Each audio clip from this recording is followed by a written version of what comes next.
Four Sons is a 1928 silent drama film directed and produced by John Ford and written for the screen by Philip Klein from a story by A.R. Wylie, first published in the Saturday Evening Post as Grandmother Bernle Learns Her Letters, 1926.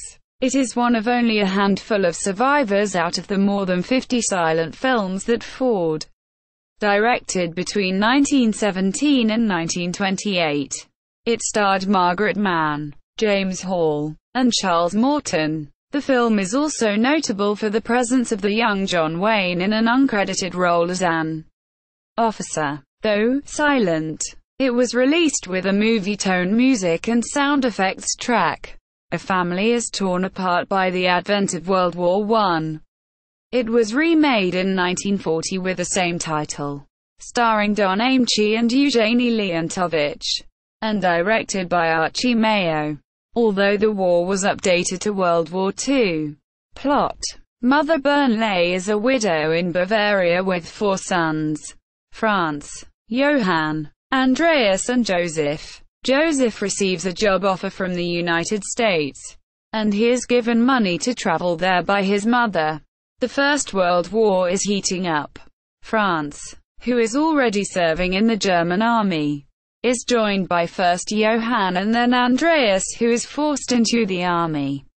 In America, Joseph has married and is running a delicatessen. When America enters the war, Joseph enlists to fight for the American side. When Joseph's enlistment is discovered, it causes problems for Mother Bernle because she is shunned in her village. Franz and Johann are killed on the Eastern Front.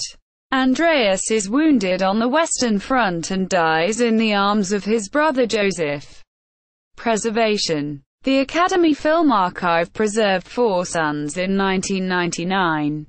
Cast: Margaret Mann as Mother Bernle, James Hall as Joseph Dutch Bernle, Charles Morton as Johann Bernle, Ralph Bushman as Franz Bernle, George Meeker as Andreas Bernle, June Collier as Annabelle, Earl Fox as Marge von Stom, Albert Gran as the postman, Frank Riker as the schoolmaster, Archduke Leopold of Austria as a captain, John Wayne as officer. Uncredited. Four Sons on IMDb. Four Sons at Virtual History.